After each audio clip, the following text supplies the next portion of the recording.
বাচ্চা কোনোভাবেই কথা শুনছে না এবং সেটা আপনি আর নিতে পারছেন না এবং অবশেষে চিৎকার দেয়া লাগছে, তাই না? তাহলে চলুন জেনে নেই কিভাবে আপনার চিৎকার দিয়ে কথা বলা আপনার বাচ্চার বিভিন্ন শারীরিক এবং মানসিক বিকাশে নেগেটিভ ইম্প্যাক্ট ফেলছে।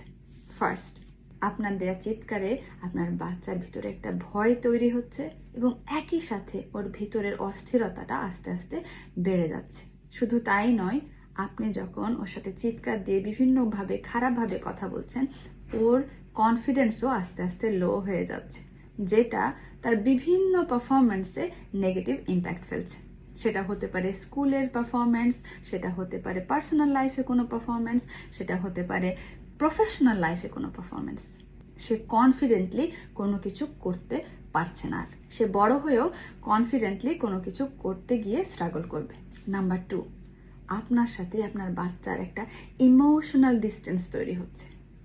আপনি আপনার বাচ্চার থেকে আস্তে আস্তে দূরে সরে যাচ্ছেন। আপনার চিৎকার দেয়া অ্যাভয়েড করতে গিয়ে আপনার বাচ্চা ওর ভিতরের ফিলিংসগুলি, ওর কথাগুলি আস্তে আস্তে নিজের ভিতরেই রেখে দেওয়া শিখবে এবং আস্তে আস্তে সে চুপসে যাবে, নিজেকে নিজের মতো করে গুটিয়ে এক জায়গায় বসে থাকবে, শুধুমাত্র আপনি যাতে ওর সাথে চিৎকার দিয়ে কথা না বলেন বা মিসবিহেভ না হয়। এবং একটা মানুষ যখন ভিতর ভিতর চুপসে যায়, নিজের ফিলিংসগুলি আরেকজনের সাথে শেয়ার করতে পারে না, তখন কিন্তু সেই মানুষটার উপর বিভিন্নভাবে নেগেটিভ ইম্প্যাক্ট পড়তে পারে। একাকিত্ব, ভিতর ভিতর ডিপ্রেসড ফিল করা, স্যাড ফিল করা, এই ফিলিংসগুলো থেকেই কিন্তু শুরু হয় বিভিন্ন ধরনের সিরিয়াস মানসিক এবং শারীরিক রোগের উৎস। অনেক বাচ্চাও দেখবেন আবার উল্টা রিয়াকশনও দেয়, অর্থাৎ তারা চুপসে না গিয়ে তারা আরো বেশি রাগ প্রকাশ করে।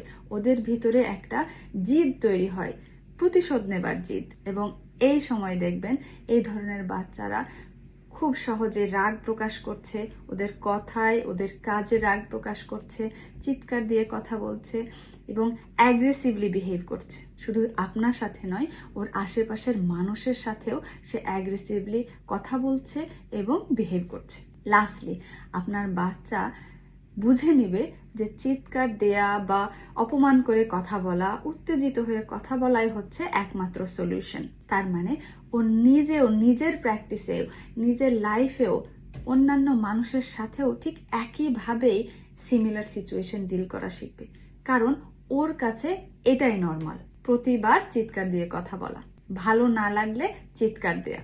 এগুলো ছিল শুধুমাত্র কয়েকটি উদাহরণ। এর থেকে আরো অনেক বেশি নেগেটিভ সাইড ইফেক্টস আপনার বাচ্চার উপরে পড়ে আপনি যখন ওদের সাথে চিৎকার দিয়ে কথা বলছেন, ওদেরকে রাগ করে কথা বলছেন, অপমান করে কথা বলছেন, ইভেন মার দিচ্ছেন। সো চলুন আমরা আরো একটু সচেতনতা, ভালোবাসা এবং ধৈর্যের সাথে প্যারেন্টিং করি। ভালো থাকুন।